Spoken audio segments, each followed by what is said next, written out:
Hello, and welcome to Once Upon a Time in Black History. I am your host, Tamara Shiloh, author, educator, and owner of the Multicultural Bookstore in Richmond, California, and Las Vegas, Nevada. You can also find us on my website at onceuponatimeinblackhistory.com. Our shows are sponsored by the Multicultural Bookstore, and if you're interested in becoming a sponsor, please send me an email at tamarashiloh@gmail.com. Alrighty then, let's get this party started. Hello everyone, and welcome to Once Upon a Time in Black History. I'm your host, Tamara Shiloh, and I'm so glad you're here. Today, we're going to explore the incredible story of a woman whose work helps guide us every single day, even if we don't use it.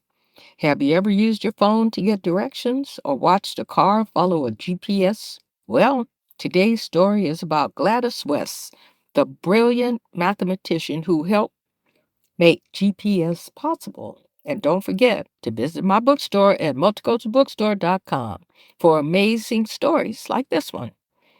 Our story begins on a small farm in Sutherland, Virginia, in Dinwiddie County, a rural community south of Richmond.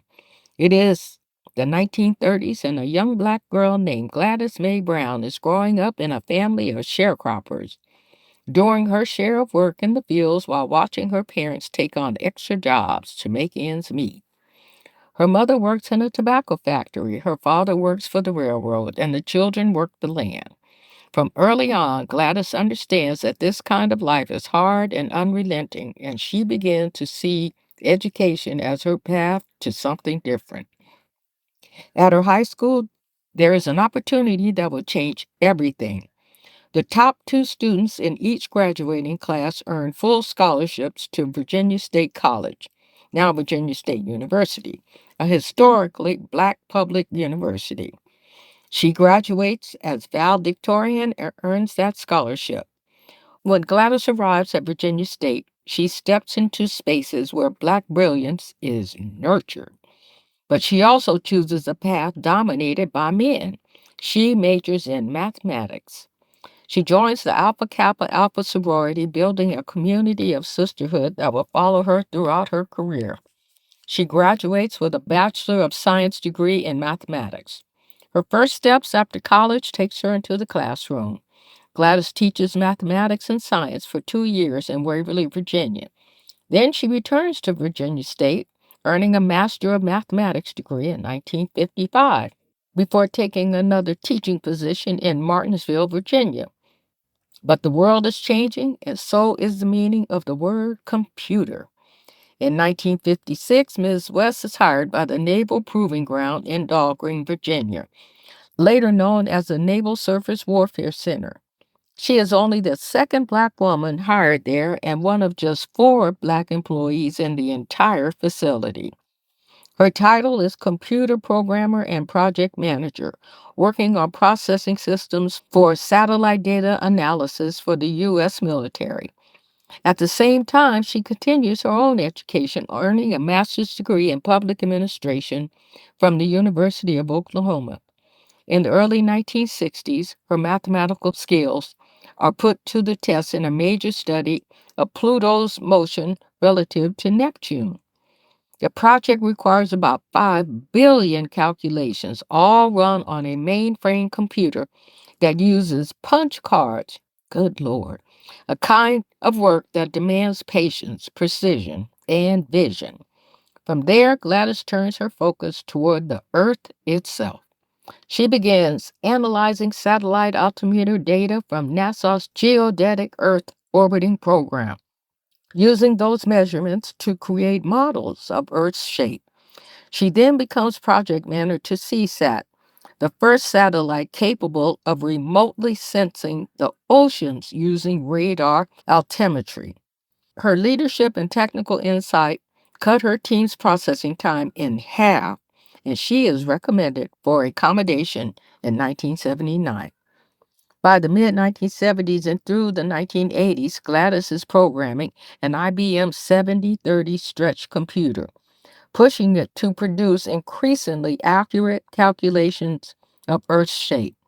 To do that, she designs and refines algorithms that account for variations in gravity, tides, and other forces that slightly warp the planet's surface. Boy, she was brilliant.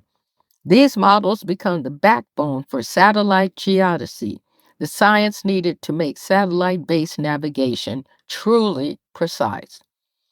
Gladys works at Dahlgren for 42 years, retiring in 1998 after a lifetime of transforming raw satellite data into maps of the Earth that can guide ships, planes, and eventually all of us in our cars and on our phones. Even in retirement, she does not stop learning. In the year 2000, she completes a PhD in public administration from Virginia Tech through distance learning. While she is doing all this, she is also building a life and a family. At Dahlgren, she meets another mathematician, Ira West. They are two of the only four Black employees at the base, and in 1957 they marry. Throughout her career, Gladys faces a lack of recognition and unequal treatment. Her biography notes her disappointment at not receiving the same privileges and travel opportunities that were extended to the white colleagues, even when she carried heavy responsibilities for major projects. Much of her work was classified, and she rarely talked about it, even at home, so much so that her own children did not fully recognize or realize how central she is to the development of GPS until later in her life. It takes decades, but eventually the world begins to catch up to her legacy. Her vital contributions to GPS come to light when a member of Alpha Kappa Alpha, her sorority sister, reads a short biography she submitted for an alumni event and realizes the enormity of her work. Honors begin to follow. In 2018, Gladys is inducted into the United States Air Force Hall of Fame, one of the highest honors of Air Force Command.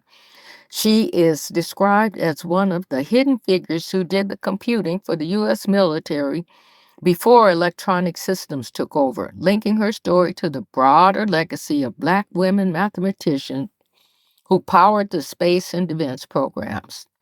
When asked about the impact of her career, Gladys keeps it simple, saying that while working, she was not thinking about changing the world. She was thinking, I've got to get this right. In January 2026, Gladys dies in Fredericksburg, Virginia, at the age of 95. Wow. This has been Once Upon a Time in Black History, the story of Gladys Brown West, a mathematician, trailblazer, and one of the hidden architects of the GPS in your hand today. Don't forget to visit themulticulturalbookstore.com for books that celebrate history, creativity, and innovation. Until next time, keep learning, keep imagining, and keep making history. Thank you for tuning in to Once Upon a Time in Black History. For more information on this topic and others, visit the Multicultural Bookstore at multiculturalbookstore.com. And again, if you want to advertise in our podcast for a mere $25, please contact me at Tamara Shiloh at gmail.com. See you next time.